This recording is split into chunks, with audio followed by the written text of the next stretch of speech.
Welcome to the Daily Sprint, where today is the only day you have to design. Today I've got a guest and seasoned designer Charles Forman with me.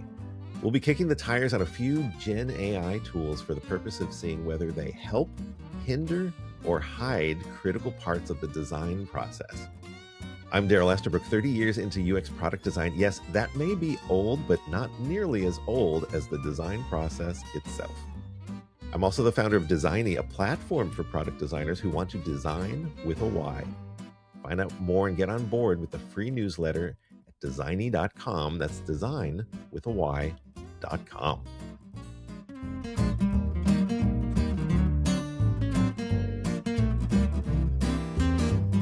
So welcome. This is episode 15, and I have no quippy saying for that. It's just good to be here. Glad you're here. Introduce my guest, Charles. I want to ask to the audience, what are your thoughts on AI, right? Is your head spinning with all these AI tools out there, and have you tried them? And more importantly, where is it going with the design process? So I want to welcome to the Daily Sprint, Charles Forman. He's been a designer for over 20 years, from traditional graphic design to digital product design. He's worked in startups and agencies, corporate environments. We've worked together, so we go back a ways. And now he's exploring ways to help small businesses tell their stories online. He's the founder of Explmore, a community-driven adventure lifestyle brand. You can find out more at explmore.com. We'll put that in the comments. And he goes by the name of Overland Designer. And you can email him at overlanddesigner@gmail.com if you want to say hi, or work with him and collaborate together. So, hi, Charles. How are you? Hi, I'm good. Thanks for having me. Glad you're here. This is awesome. So tell me a little bit more about the Overland Designer, because that's interesting, and everything you're going to explore more. As you said, I'm the founder of Explmore, which is a community-driven adventure lifestyle brand where I encourage people to venture out into the world and do travel under the term of overlanding, which has become a trendy hashtag. It was founded on the story before that hashtag of my parents who did a trip in 1977. And they wrote a book about it. And then to help them market it, I created the brand Explmore. And that's kind of guided me into this industry further, and so much so that I try and help other overland businesses market to their customers. So that's where the Overland Designer comes in. But I've also starting to explore other interests of mine to help other small businesses get a good online presence and mostly like a refresh of their dated website, and then using tools to kind of enhance that and bring them up to sort of today's world. There are a lot of tools. So here we go, right? It's been, so like, given your design background, because you've done branding, like big branding, and just that sort of level of design where you're thinking holistic system and things like that, and then product design, like those two things coming together for so long. And before we've had these generative tools, with all of these coming out, how is that impacting your design process? What are your thoughts on the I state think we're the in? biggest impact that I'm seeing at the moment is the obvious that it like just speeds up all the little jobs in between. For example, like creating like a sitemap or something like that, even down to the detail of you might create the elements that help you create that sitemap to visually show a customer or a client or whatever. With tools now, AI, it just does it for you, and it takes out those hours of unnecessary need to build those things, and that just in turn helps speed up the process of getting a project done. But taking it with a grain of like skepticism that it's not perfect, and you still need a trained eye to kind of make sure that it's doing the outcome that you want it to do. That's the trick. I think the eye for design, there is an eye in design, so that works out. So that you're trying to discern what's generating the process and what's actually generating the content in the process. And I think that's where it's really blurred, because as designers, we're able to synthesize so many things visually. And now we've got these tools that aren't just executing commands, but they could actually create the content, like you said, of the sitemap. And so then the question is, where is it getting that information and how is it relevant to this particular client? And where are we falling on one end or the other? So I think that's part of the challenge and what we're going to look at today in some way. So, what are you looking to get out of our exploration today? Because we're going to kick some tires. Yeah, definitely. I think I've dabbled in using tools, which one of the ones we're going to look at today is Reloom, as part of the process. And I think when I initially used it, I was a little, again, skeptical that the output was going to be something of use, that I could actually use it. But through further investigation, it's built on more templates and pulling from those templates to create the designs. So I think, yeah, going back to my original comment, I think it helps speed up some of the tasks that you would do, and it helps better inform your design decisions, I think, by speeding up some of that, like collective overview of whatever notes you've taken or things like that. I can easily just summarize it for you and help speed up your decision making. So I'm hoping from this to learn some other tools that you have uh, to help with the process. Oh, we'll see what happens. Yeah, so you're going to look at Reloom, which I hadn't heard of until you'd mentioned it.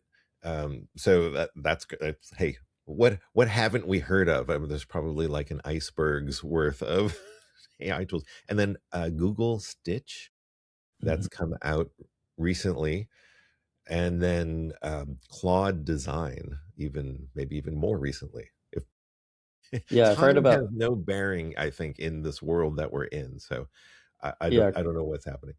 Cloud design Um, kind of popped up in my socials very recently, so I'm glad that we'll be looking at that today. yeah, yeah. So you've I asked you to kind of come up with a like a prompt or at least a basis of something that we're going to kind of do together simultaneously. I'm going to share the screen in a minute. I'll have mine and yours, and we'll just kind of go through this and see what happens. We literally have been lightly familiar with these tools and trying to create something that will be valuable, but it's not a real client per se. And so that's also always some of the caveat of all of this. But then the thing that I'm really curious is this design process, like you talked about, generating the sitemap. I don't think you'll have any problem doing that.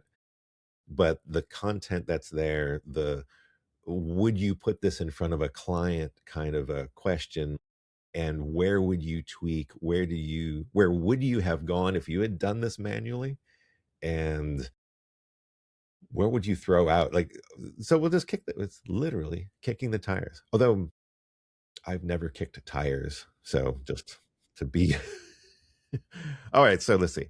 So what's the general premise or prompt before we switch over to tools?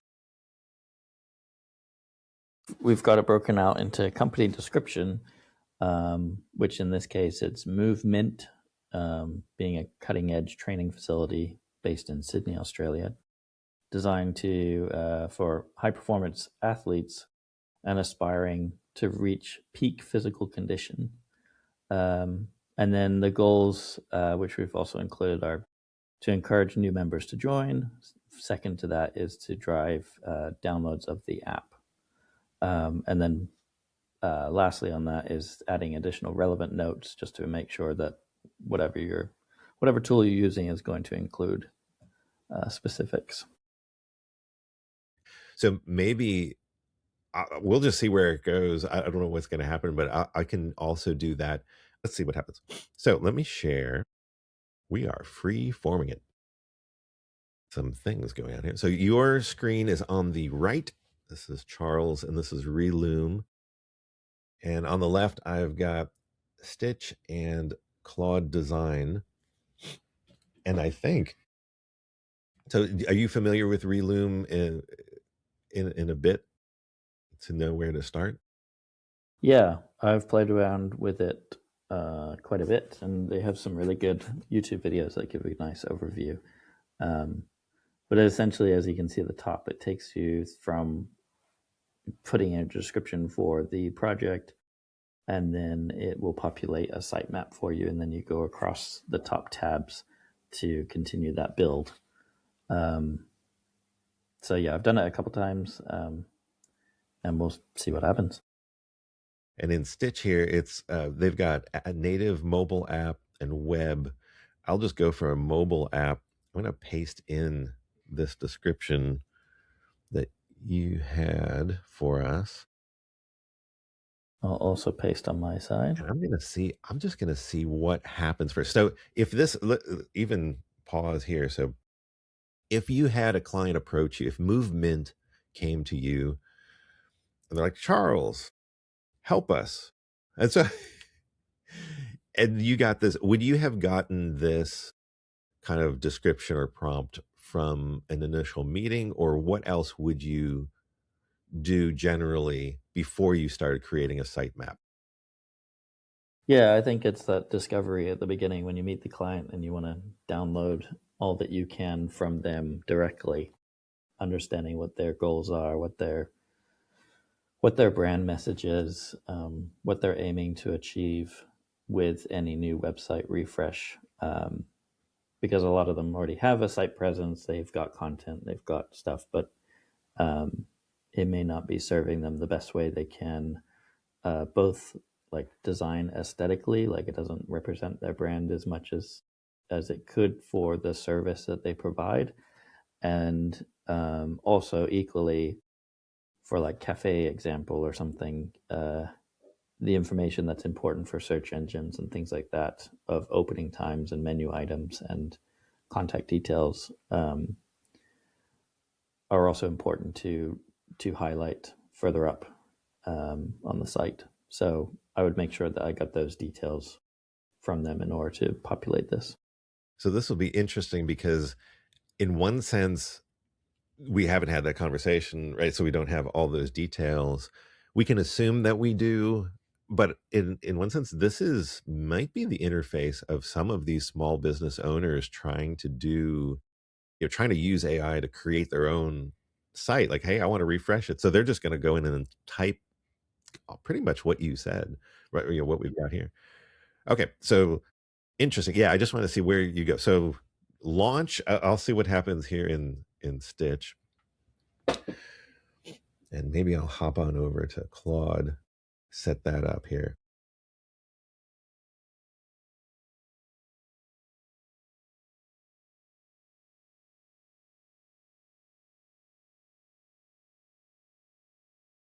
So is yours, are you running? Not yet. I can push play Yeah, or go for submit. that. So on mine, you can pick like number of pages you want it to generate, which I have 2 to 5, and then you can actually pick language, which I have not tried a different language aside from English, but I'm imagining it would translate it to that language for content wise. But I'll hit generate sitemap, which is the first step in the process. Well, that's pretty speedy. Like you didn't even have, Yeah, that was very you quick. literally didn't have anything processing. Meanwhile, over here on Claude, it seems I've hit a limit, which is so funny because this is now over the weekend since I was playing with it a little bit, and it said I hit a usage limit. Upgrade. I think I've refreshed it. So that's so funny. Try again for 24 hours. It may be part of the beta that it is, Mm. but I think that's a real issue with AI in general. The cost involved in using it, maybe we'll just consider that just like a Figma subscription or something in the future. Whereas on your, that's Google, This is so we'll just focus on Google Stitch then, since we got Claude Designs out of commission for this one. and it's gone straight to full on design of. We didn't prompt it to say an app, did we? Oh no, you did on the initial. This is a mobile app, which is fine. It could have done desktop as well, uh, and we'll just go from we'll see where this goes. But let's look at yours. What did it? Because that was pretty instant. What did it bring us? Yeah, so it populated a sitemap starting with the home page, which here has like a hero and then feature highlight, testimonials, benefits. Again, that sort of marketing approach to this, and then it's broken out some other pages of like a highlight on coaches, blog followed by blog post, and then services. It's got an overview page, then broken down the different services that are provided. And I think my understanding is you can, for like testimonial section, you can make it a global asset, and then you Oh, can. interesting. Okay. So this is where you might come in and take over from the paste. So if I pasted that and delete Well, I the other see. one, You would have to put it. these are matching now. So anything I do to these will change across the board. I see. Yeah. So it's kind of like you're building components of the page, so to speak, and wherever you want a testimonial, it's going to drop in that common element. Yeah, exactly. And all of this is editable even at this stage. Like, uh, yeah, just even changing whatever text in there. And And is then, that so? This is the idea of portions of the page. So if we were going to, like, you'll get to wireframe, but I remember doing sitemaps like this, and there's always that challenge of, is the container representing the screen, or do I have a lot of elements in the screen that I want to call out? And this is kind of doing both, right? It's like there's a hero area, which you might use that elsewhere too, but nav bar, that's common. It doesn't specify what the nav bar is, but we know we want one, and that's kind of all right. we need to know at this point.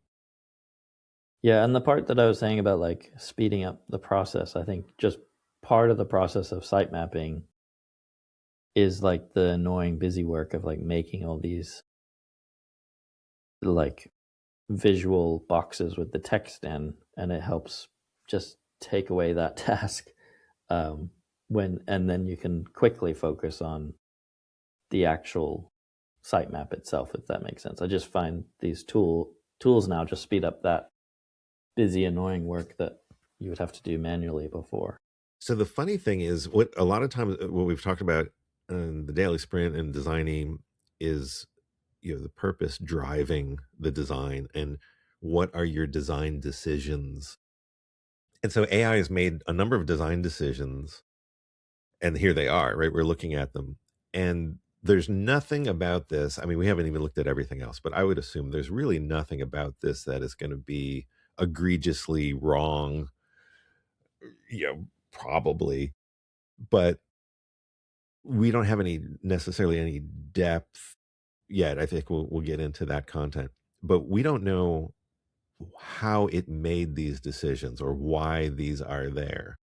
Whereas if Right. you were creating a sitemap, it would take hours to do, but you'd be, or at least I'd be thinking through, ooh, is a testimonial would be really good here. Let's do that, or, oh, let's explain, you know, the the trade-offs of the different programs that we've got.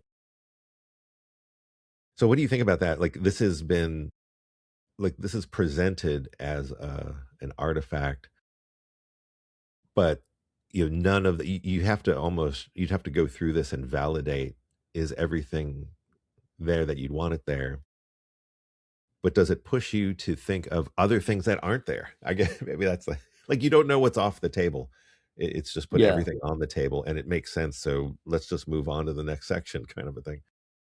yeah. I mean, um, I definitely, in my experience of doing this, was, you prompt it, put it through, and then it's going through each page and making sure that it includes the thing that you might have had at the top of your mind to include if you were going to approach it manually. It's interesting too. Yeah, I think that's the one thing that is a question, which is if this is good enough right out of the box, then we could just go straight to design. So that's almost what Stitch has done. It's done the sitemap, it's thought about those things, and then it's gone ahead and styled them and even written, copy, Mm, integrate. I mean, publish, right? Really, where's the designer? Where do we need to be? And I don't think it's that. I don't think it's that, but it has that sense of, well, why not? Why not just yeah. publish? But there's so many questions that it leaves. Anyway, I think we can keep going. So what would you do? Anything you want to look in Stitch that you've seen that you're curious about or questions you want to ask? I mean, in Stitch, I guess um, this is it, right? Like, you can't. What do you do with this next? I What do guess you? there's no. Can you change the style, colors? Like, does that update across the other screens, or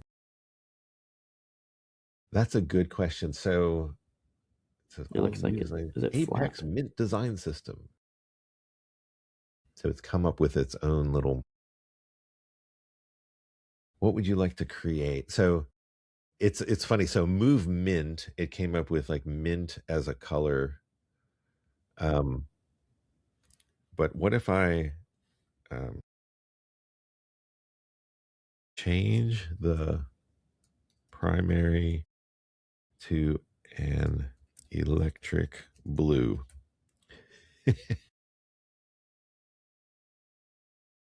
Yeah, I didn't see. I was clicking around to see if I can edit.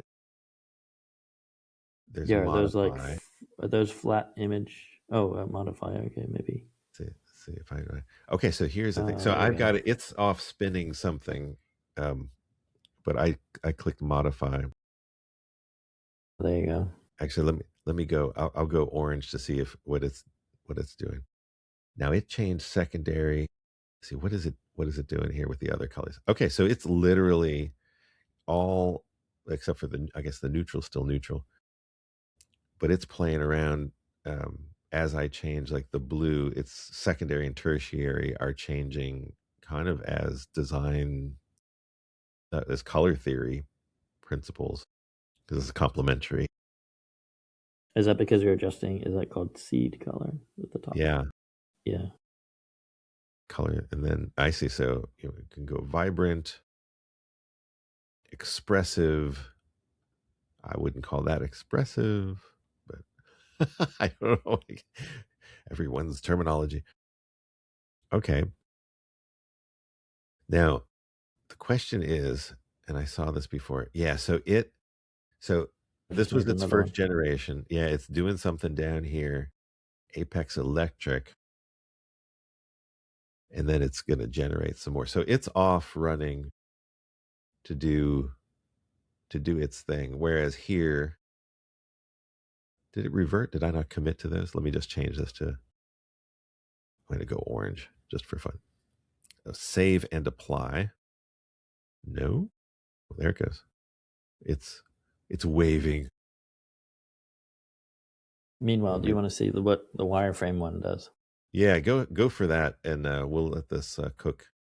It's going to be quick again, so I'll hit wireframe and then It's kind of crazy.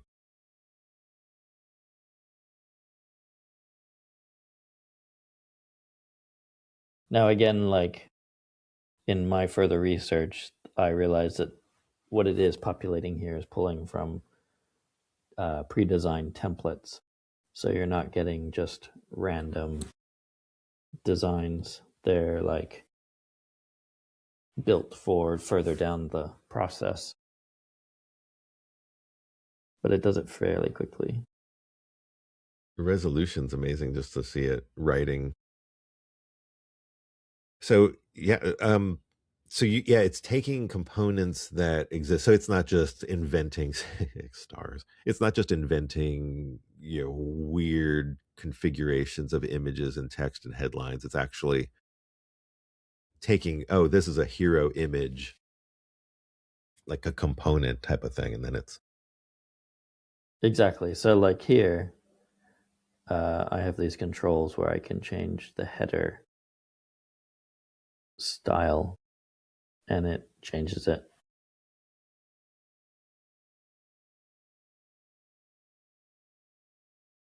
so But again, yeah, it it fills so in all we've the got content. higher, yeah, we've got higher resolution from the sitemap because now we've added layout, positioning, right? That changes a whole lot, and then content.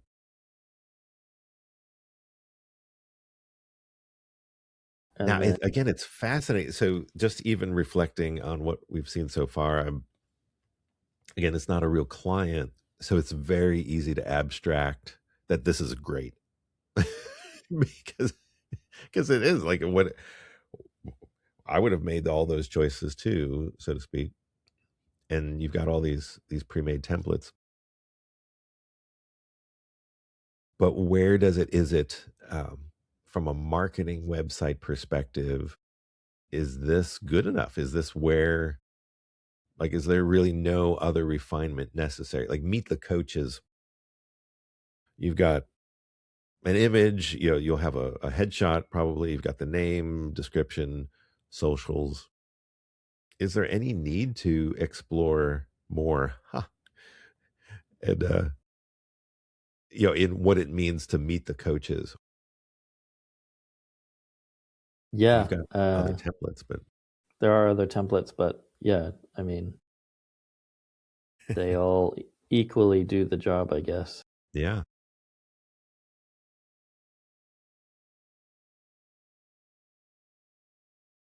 And like, again, for a B2C experience, what else would you do with the coaches that would be custom branded, bespoke? So yeah, I I mean, guess. with this, I could uh, see maybe, um, which AI could probably do at some point too, but uh, that layer of customization could be that these are videos of each coach um, that highlight when you hover over them or something. So it's not mhm. just. I think the idea with this is that you don't just take it for what it is and that's it. It's like this sets up a lot of the busy groundwork that you would Yeah. maybe spend hours doing otherwise, and it just helps you speed up your design decision. Hmm. Is my take on it. Yeah, yeah, yeah. And I It's think things like, so the thinking behind, like what you just talked about, of a video as a highlight, but I could think of, I say dozens, but I mean, multiple variations of what would it mean to have a video experience of a coach, and then how do you navigate to the other coaches that are there? It's almost like a YouTube, you know, theater area with then a playlist, so to speak, of other coaches to the side, and you can just click through them and see them, or other carousel types of approaches. Maybe some of those are in the wireframes, maybe not.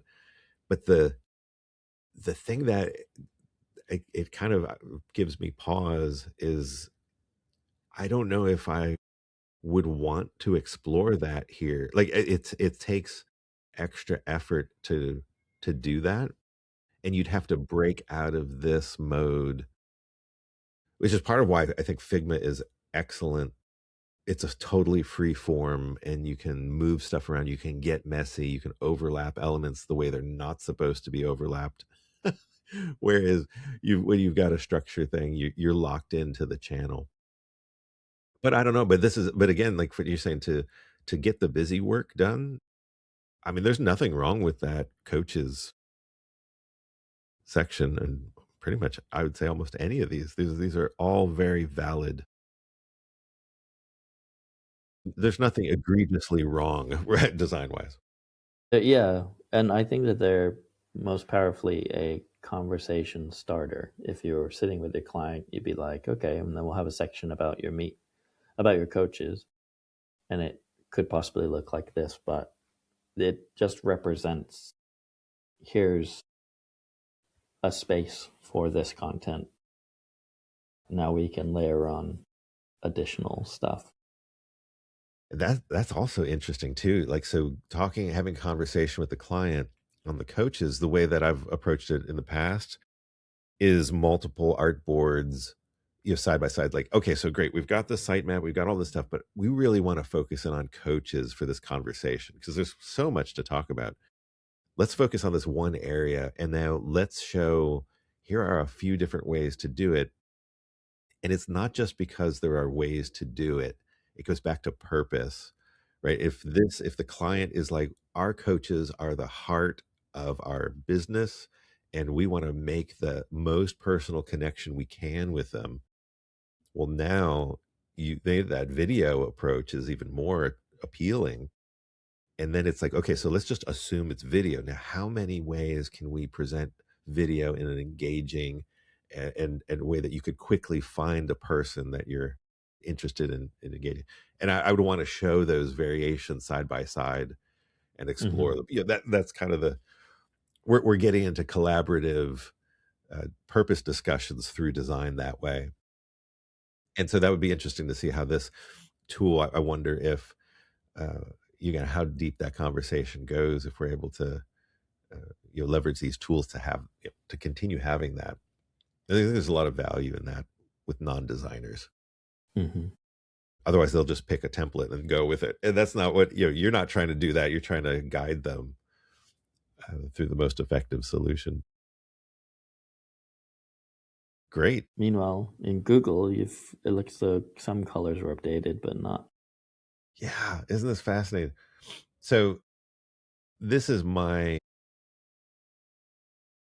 this is the thorn in my flesh of AI and using words to kind of poke it into the direction you want to go in. So, well, this was actually that was the manual update. I think down here, here's the electric Mm-hmm. blue. I think it did a much better job at changing the whole design system that way. And it didn't change any of the content. I don't think it changed the content here, but it didn't seem to really pick up, which actually is ironic. It's a little reversed. You would think if this is the design system, this would be rock solid, and if this was the prompt, this might be off. But it's kind of flipped. Hmm. Though I don't see tertiary showing up. Yeah, I don't know. What do you think of this again? Like design process. If you sat down and said, "Hey, I want to help this AI to help get the busy work," and you have this, what does this give you uh, motivation to, or give you pause about? It's the tricky thing is I feel it's taken some of that thinking away from you. Um, and well, maybe it's two things. Maybe it's like, okay, this is what it looks like, and then it prompts you to think, how would I maybe display this differently myself? And I can either go down the route of prompting for further iterations until it lands on what I was thinking, or I could just use this as a basis, draw it out myself separately, and then it's enhancing what's been presented to you, Well, if that I makes think sense. this is interesting too, given your background as a brand designer. This just came up with the brand, like Yeah. with the text. What would you have done to get like I guess my comment before the question is this seems to have framed your designer's thinking to look at this approach. Dark, moody, the photographs are certain, those are art directed in a certain way.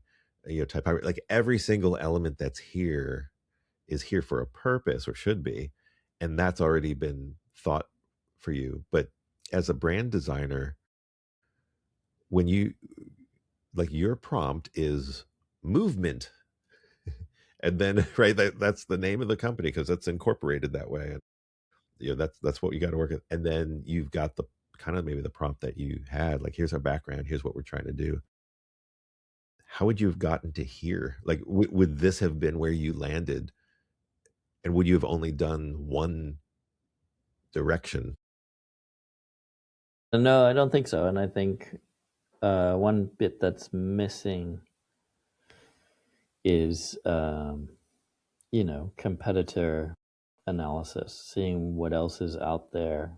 And is this design that's presented here just sourced from what's currently out there? So then you run the risk of it looking the same. Whereas if you had done the process of looking across the board, you might have said, oh, there's a lot of, you know, um, personal trainer things that look like this exactly. So we need to be doing something different to make it stand out. Um,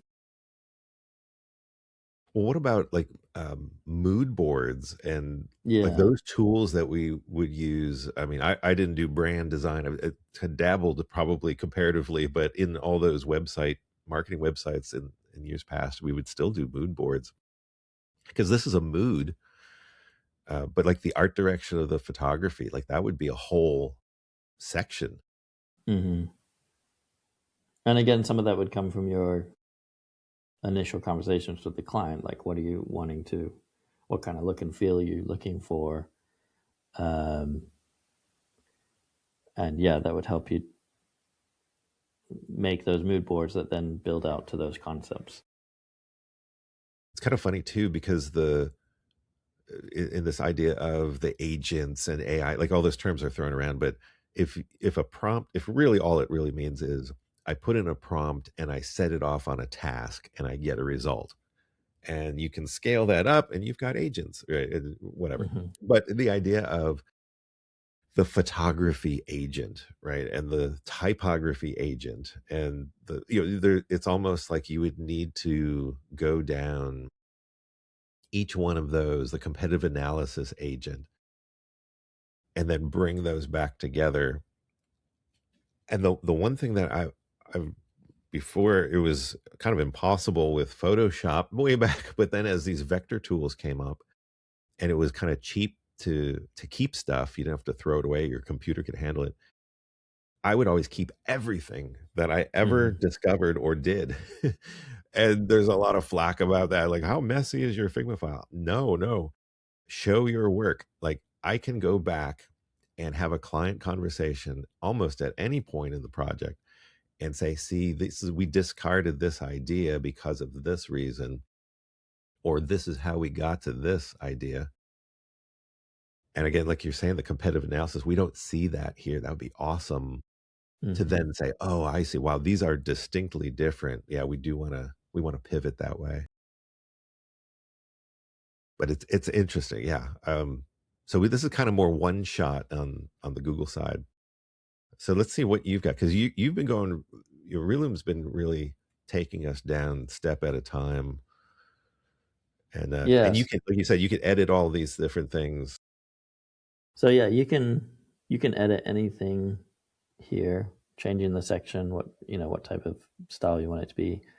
Um, but you can also go back and delete the blog section from, say, that, and then it'll remove it Wow. from, I can't tell which page it is, but Go on. Go it You they all talk to each other, so it's all Yeah. connected. So whatever you do here will address there. But the next thing in the process, I guess, for this in terms of tabs is it applies a color scheme. You've got font choices, button styles, and then your images and cards, how they're going to be used. And you can see already here it's kind of styled what it looks like. We've got that's on dark mode, and then we got I light. see.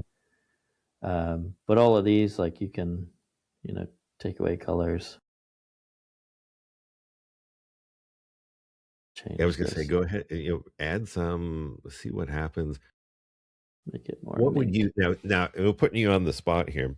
So given this layout or given the screen, yeah, what would you want to do? What are you like motivated to alter about the visualization? Like every element about this. What's your design eye reaction? Like what's really bugging you that you want to change or what you really like and want to keep? And go ahead and change it. Like let's see what happens. Yeah, I mean, in terms of what we're allowed to do here, I think it is changing these color. Like if there's already a pre-established brand, then you would pull out that and apply those brand colors um, here, Well, so you have those to work with. let's say you are creating it right now on the fly with whatever you think movement is. Granted, you haven't done any research or any competitive, but what about yeah? What would you want to change just given this layout and your working knowledge of what movement might be like as a workout brand? Well, I can see here already the visuals that were chosen have nothing to do with working out. It seems. Um, yeah, I mean, even here the icons and stuff are messy. They're not particularly relevant to what it's talking about. So it just seems as though it's just populated random images. And you Um, can't change those here. That's not the purpose of this. This is merely style, or this is purely what style for the would style you guide change? section, and you can add as many concepts as you want. So Oh, interesting. you might explore like different color palettes for yeah for what you're trying to do. So this one might be a pink. These are terrible colors together, but Yeah, you got yeah, hey, contrasting. So it's funny, icons are not like I would think. Well, this is where it gets kind of weird, right? Style guide um, is kind of design system, and yeah, then design is like a page by page thing. So there is a blurring of the line. I would think icons would be a global element, but maybe we'll discover that. yeah. So there is this remaining tab design, which is the in between wireframe and that, but it again does its thing and will I would think populate. it would take But a little longer, but which it is. it is slowly doing it. That's fine. That's fine. It says it's done. That's Okay, still so pretty yeah, fast. So let's see. Is that the one thing it doesn't do, it doesn't fill in all the images for. It just okay? does it the So you do like first a page at page. a time. Yeah, and so here, yeah, it's obvious that this image is not relevant to being a sports thing. Um, it's just pulled some random unrelated image. I've had better results with other ones, but this Sure. seems to Yeah. be. But you would But do that here, anyway, like right? You're going to pick imagery that's appropriate for the brand. But can you change that then? Here is that. I see. There yeah, you go. you can change the images. You can upload different ones. Some components don't allow you to change the icons at this stage. Let's see if this one allows you to. So like workout. Yeah, you might change that.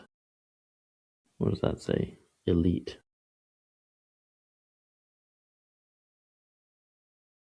So yeah, I have run into like this example where you can't change.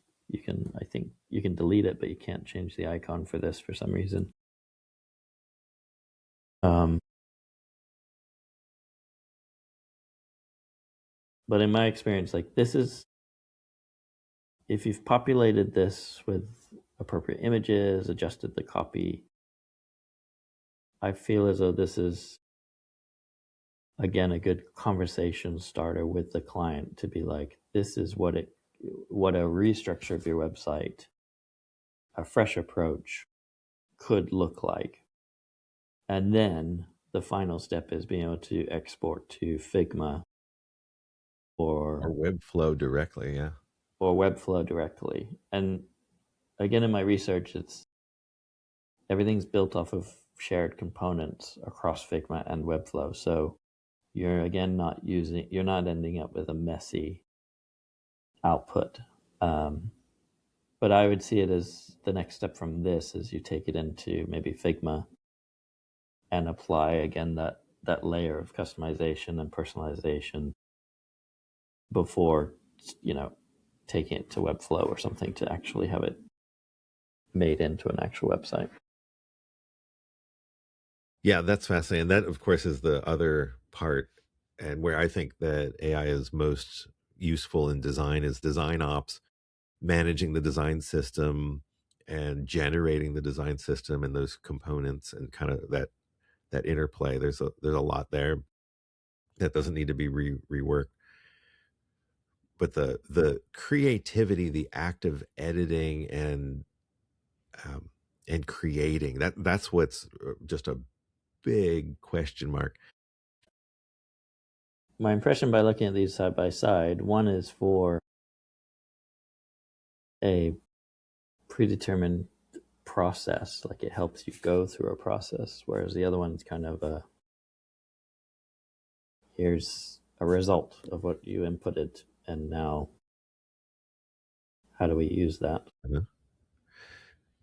Yeah, I think absolutely. I think the Reloom is a much more deliberate, approach to it. The so far, even just this, it's a one shot kind of thing. And for all AI tools so far that I've played with, I get this sense of wrestling, or I feel like I'm wrestling. And I think some would say that that's just because I haven't, adhered to the AI way of thinking about design. But I contend against that. we we were made to problem solve and think through this stuff and explore. I mean, that's Mm-hmm. your platform of even the real world. Let's explore more. So let's explore designs and let's go, what tool gives us the most freedom to do that and to make errors, because we learn from those errors, and we take a piece of that little tip of the iceberg there and expand on it and go deeper with design. So yeah, I think Reloom at least gives you some more of that, but it's not Figma, right? It's not the freedom of Figma. Right. At least it didn't look like you could truly move things around on a canvas and see what happens. But Yeah, it's again, got there's a structural boundaries to it. yeah, there It's you go. That's the word.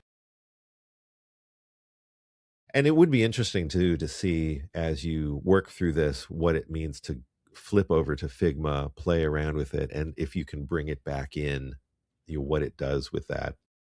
And now you might get some more of that exploration back. Well, any other thoughts on this? What you've seen, your reactions, like pros and warnings?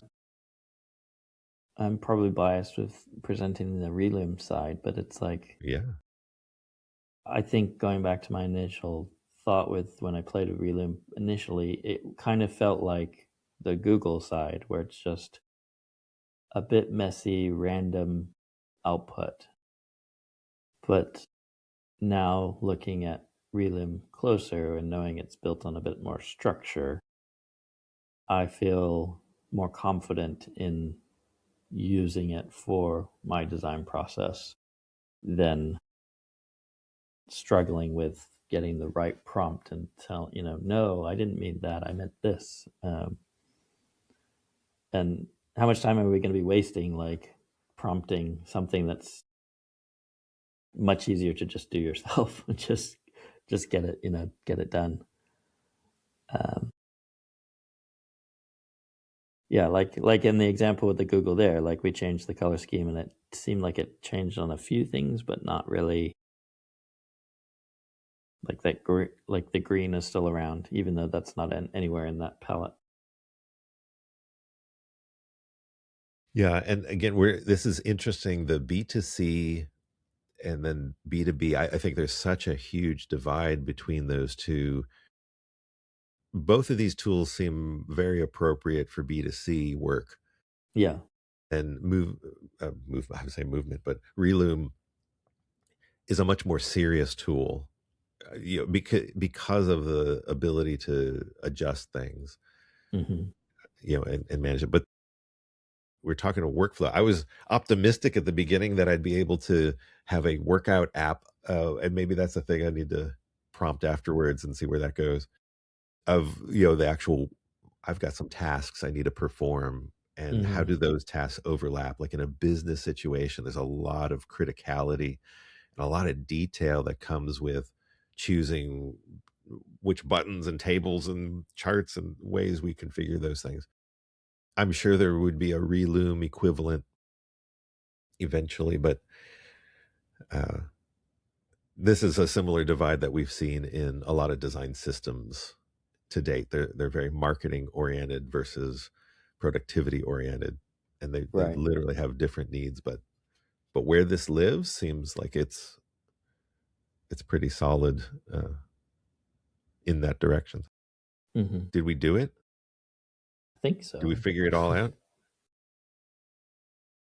Tip of the iceberg, like you said.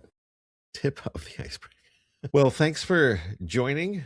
I think it's been a great hashing out of kicking of tires. I think even so, we've just scratched the surface. There's so much more that we could probably do. Any parting words that you'd have for us? Um, yeah, I guess keep exploring more of these tools. I think, we don't need to be afraid of AI so much. I think it's a fascinating place to start exploring, and it's great to see. For me, it's like seeing it being used in a structured way so that you can be more productive, which I think is what the aim of it is to help us as humans be more productive, but it's still not going to have that human element touch. Awesome. Well, thanks, Charles. Remember, Charles is going by the name of Overland Designer. So reach out to him, email him at overlanddesigner@gmail.com, set up a call, and see how he can help you revitalize your small business. And then check out Explmore, where he breaks out of the digital world and goes around the world and really builds a community driven with this adventure lifestyle. Find out more at exploremore.com. And then continue to follow, subscribe to the Daily Sprint wherever you're listening to. Leave a comment in Apple Podcasts as well as YouTube. Really appreciate that. Let us know, help designers know that we're out there. And if you have a insight on AI, tools you've used, I would love to hear about them. And I'd love to even have you on the Daily Sprint. So you could go to designy.com, and at the bottom of every screen, I have a button where you can become a guest on the Daily Sprint. Check that out and apply. If it's a match, it'd be awesome to talk to you more about design. While you're there, just sign up for the free newsletter. It's designy.com, design with a Y.com.